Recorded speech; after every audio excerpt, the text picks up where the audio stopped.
এটাকে আসলে স্বপ্ন বলা ঠিক না, এটাকে লক্ষ্য। আগের ভিডিওতে একটা ধাঁধা ছিল আর সেটা সঠিক উত্তর সর্বপ্রথম দিয়ে। হ্যালো এভরিওয়ান, আসসালামু আলাইকুম। আমি জান্নাতুল ফেরদৌস আছি আপনাদের সাথে কিশোরগঞ্জ থেকে।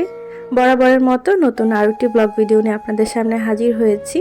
আশা করছি আমার ভিডিওটি আপনাদের কাছে একটু হলেও ভালো লাগবে। সাদার মায়া আর মন মাতানোর সুবাসে ছেয়ে থাকা শিউলি ফুল যখন আপনার আঙিনায় উজাড় হয়ে পড়ে থাকে, তখনই কিন্তু হেমন্তের শুরুটা হয়।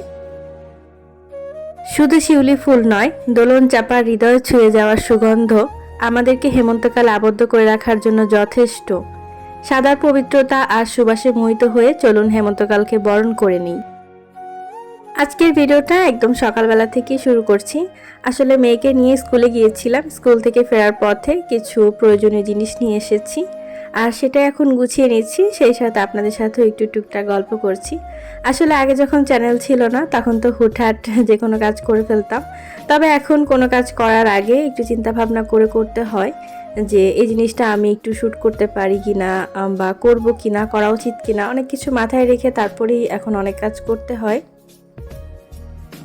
কারণ আমরা যতই বলি যে তুমি যেমন তেমনটাই সুন্দর বা তেমনটাই তোমাকে আমার ভালো লাগে, আসলে দিন শেষে প্রত্যেকটা মানুষই কিন্তু সুন্দরের পূজারী বা প্রত্যেকটা মানুষই কিন্তু গোছানো পরিপাটি জিনিস দেখতেই পছন্দ করেন। আর এই কারণে আমার প্রত্যেকটা ভিডিও আমি চেষ্টা করেছি আমার বেস্ট এফোর্ট দিয়ে ভিডিওটাকে মেক করতে। জানি না আপনাদের কতটুকু ভালো লেগেছে বা কতটুকু আপনাদের মনে স্থান করে নিতে পেরেছি। আমার কাছে মনে হয় প্রত্যেকটা কন্টেন্ট ক্রিয়েটর আপু ভাইয়েরাই তাদের বেস্ট এফোর্ট দিয়ে তাদের চ্যানেলের জন্য ভিডিওটাকে মেক করে থাকেন। কারণ একটা ইউটিউব চ্যানেল যখন স্টার্ট করেন তখন কিন্তু অনেকটা স্বপ্ন নিয়েই কিন্তু এখানে সবাই আসে, তবে দিন শেষে কেউ সফল হয়, কেউ বা ব্যর্থ।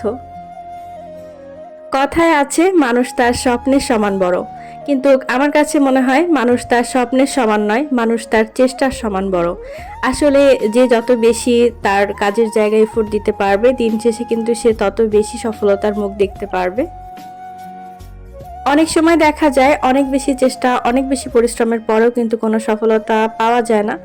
তবে সেক্ষেত্রে কিন্তু নিজেরই কিছু ভুল থেকে থাকে, যেগুলোকে কিন্তু আমরা ফাইন্ড আউট করতে পারি না, বিধায় আমরা সফলতা অর্জন করতে পারি না।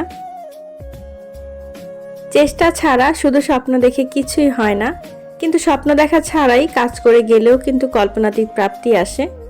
যারা স্বপ্ন দেখে বড় কিছু করেছেন তারা স্বপ্নের পিছনে শ্রম, সাধনা, ত্যাগ তেমনই কিন্তু দিয়েছেন।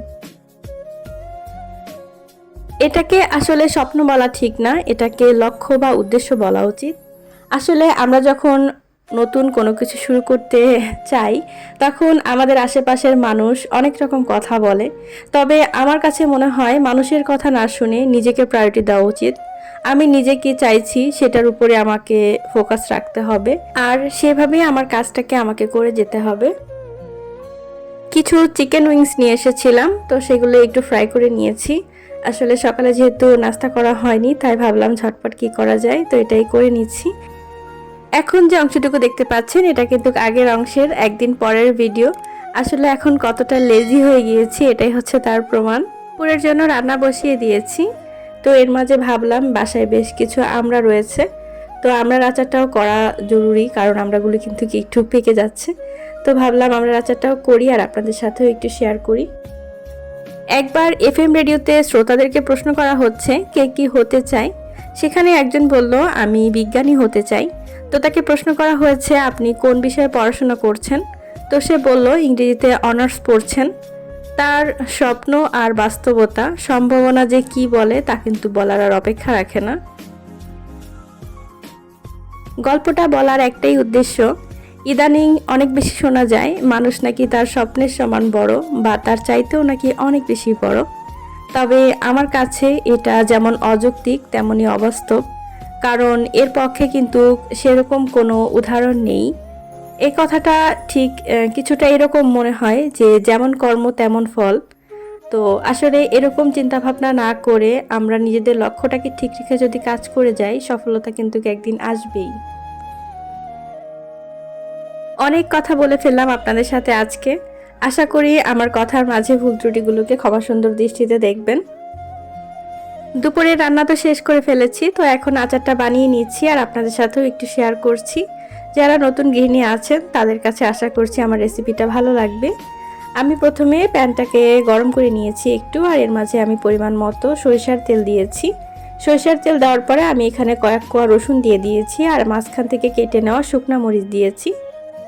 আমি এখানে সরিষা বাটা দিয়ে দিচ্ছি, তবে সরিষাটা কিন্তু আমি পানি বা সিরকা কোনো কিছু দিয়ে বাটিনি, আমি শুকনা করেই বেটে নিয়েছি।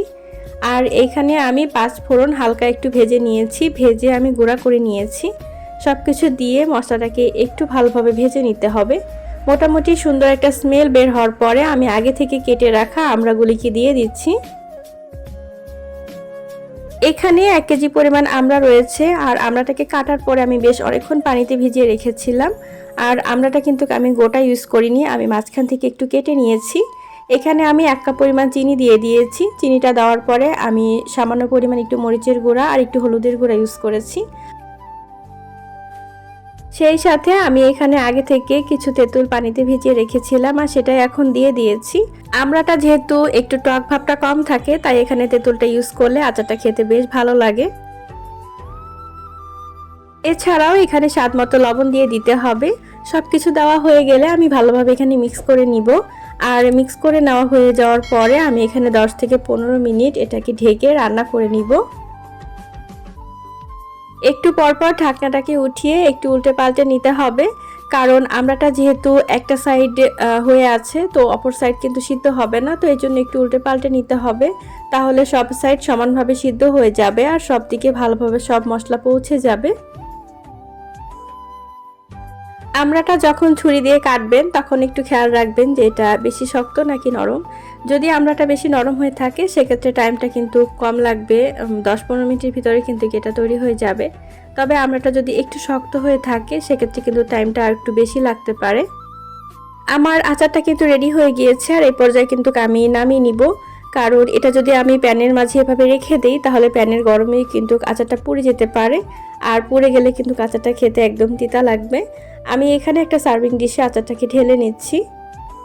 আচারটা ঠান্ডা হয়ে যাওয়ার পরে এটাকে আপনারা ফ্রিজে সংরক্ষণ করতে পারবেন 1 মাসের মতো, আর নর্মাল টেম্পারেচারে এটাকে 7 দিনের মতো রেখে খাওয়া যাবে। চাইলে বাসায় খুব সহজে রেসিপিটি একবার ট্রাই করে দেখতে পারেন। আমার লাস্ট ভিডিওটার আগের ভিডিওতে একটা ধাঁধা ছিল, আর সেটা সঠিক উত্তর সর্বপ্রথম দিয়েছিলেন ইয়াসমিন কিচেন থেকে ইয়াসমিন আপু। অসংখ্য ধন্যবাদ আপু আপনাকে ধাঁধার সঠিক উত্তর দেওয়ার জন্য। আজকের পর্বের ধাঁধাটি হচ্ছে, কোন পাখির পেট কাটলে সপ্তাহের বিশেষ একটি দিনের নাম পাওয়া যায়? যদি সঠিক উত্তরটি জানা থাকে কমেন্ট বক্সে অবশ্যই জানিয়ে যাবেন। পরবর্তী ভিডিওতে সর্বপ্রথম যিনি ধাঁধার সঠিক উত্তরটি দিবেন তার নামটি জানিয়ে দেওয়া হবে। সকলের সুস্থতা কামনা করে আজকের মতো এখানেই বিদায় নিচ্ছি। সবাই অনেক বেশি ভালো থাকবেন, সুস্থ থাকবেন। আল্লাহ হাফেজ, আসসালামু আলাইকুম।